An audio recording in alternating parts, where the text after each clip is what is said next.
Buddy, we have some good news about the fourth stimulus check. Here's what Nancy Pelosi is saying about it. We brought down, our credit rating was brought down when the Republicans questioned it when President Obama was in office. Let's just talk about the consequence. Our distinguished chairman of the Ways and Means Committee talked about what it meant in people's personal lives. And that's really what we are here about, for people in their personal lives, their financial and health security. The consequences of not lifting the debt ceiling would be catastrophic. The nonpartisan Moody's Analytics found that these consequences could include a loss of 6 million jobs, the elimination of potentially $15 trillion in household wealth, sending the unemployment rate surging to 9%, and a decline in the real GDP of our country by 4%. My guess is that you've been hearing a good deal about what's going on in Washington these days, and that's because so many things are coming together at the same time. A government shutdown hopefully gets averted with legislation today or tomorrow. And yet another big challenge is coming up, which is our Democrat friends have a so-called $3.5 trillion reconciliation bill. It's nothing but bad news, in my opinion, for our country, and not a single Republican in the House or the Senate is going to vote for it. Let me tell you why. First of all, it spends an awful lot of money that we really don't have, and it's going to result in higher taxes as well as additional debt. Higher taxes on higher income people. Some people don't mind that, but it means less investment in our country. Higher taxes on corporations, particularly corporations that sell goods outside our country. And unfortunately, if you want to have more economic vitality and growth here, you want to make sure that we can sell things around the world. If our taxes are higher than other people's that are selling things around the world, it makes it less likely we'll have those jobs. Long-standing fellow Californian immigrant. So today I have asked American business leaders to join me here to have a discussion about the economy of our country. And one of the most important foundations of the economy of our country, which is our small businesses.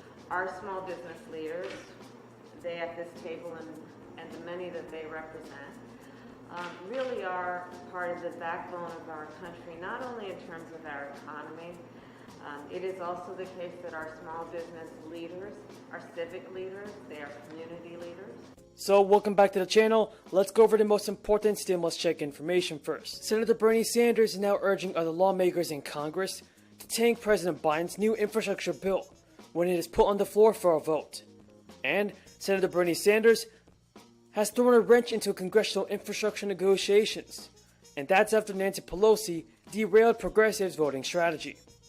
Since the month of June, President Biden reached a bipartisan deal in the Senate on a $1 trillion roads and bridges bill. Now just know this, folks, this is the most important news. Nancy Pelosi has vowed to bring it to a vote in the House at the same time as a $3.5 trillion party line reconciliation bill. And Pelosi's move blew up that strategy, and now progressives in Congress are furious. Bernie Sanders actually wrote on Twitter, "I strongly urge my House colleagues to vote against the bipartisan infrastructure bill until Congress passes a strong reconciliation bill. By calling on House progressives to vote against the package,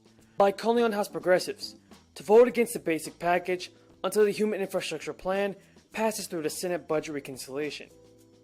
Sanders has taken the lead among progressive senators in urging Democrats in the House to hold firm and play hardball with the Speaker, that is Nancy Pelosi. Everybody, the stakes are huge, because if Democrats succeed in passing only one, they will leave much of President Biden's agenda unpassed until midterm. Who is to blame for holding back our stimulus payments, folks? Is it the Democrats or the Republicans? Tell me what you think in the comments below. Now, Sanders wrote in a Twitter post, "I strongly urge my House colleagues to vote against the bipartisan infrastructure bill until Congress passes a strong reconciliation bill."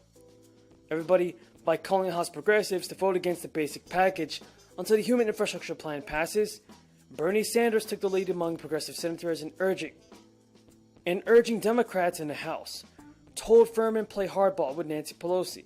Progressives have said they will torpedo any movement on the bipartisan package that comes without the reconciliation bill.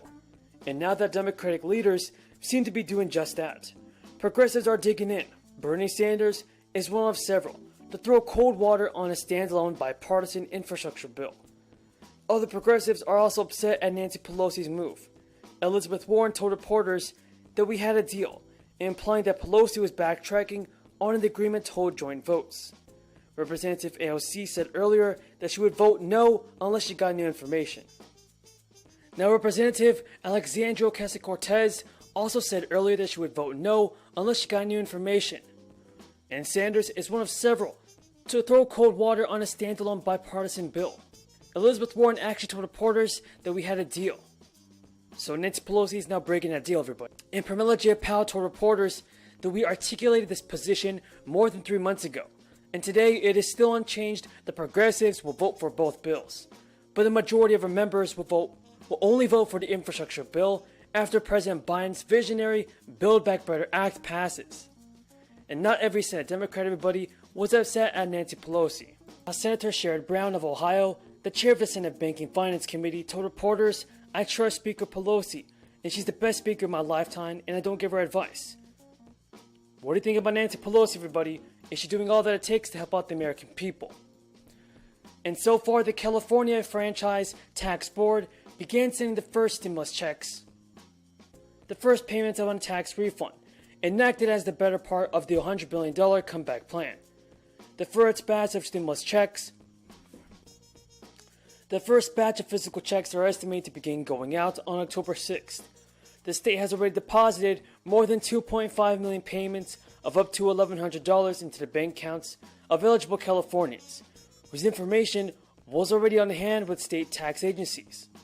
The state has already deposited more than 2.5 million payments of up to $1,100 into the bank accounts of eligible Californians, whose information was already on hand with the state tax agency. For those not signed up for the direct deposit refund option, checks will be mailed out starting next week and will continue to be issued through the beginning of 2022. The businesses they lead not only employ people from communities, not only train and support people within those communities. And then there's how the $3.5 trillion would actually be spent. There's going to be an extraordinary largesse given to people who are here illegally. Families, kids, individuals are able to get government payments whether or not they're legal. That's a problem. Education. The federal government is putting the camel's nose into the tent, if you will, in the education world. So we're going to have the federal government saying that all of our kids between in the 2 years before kindergarten are going to go to public school.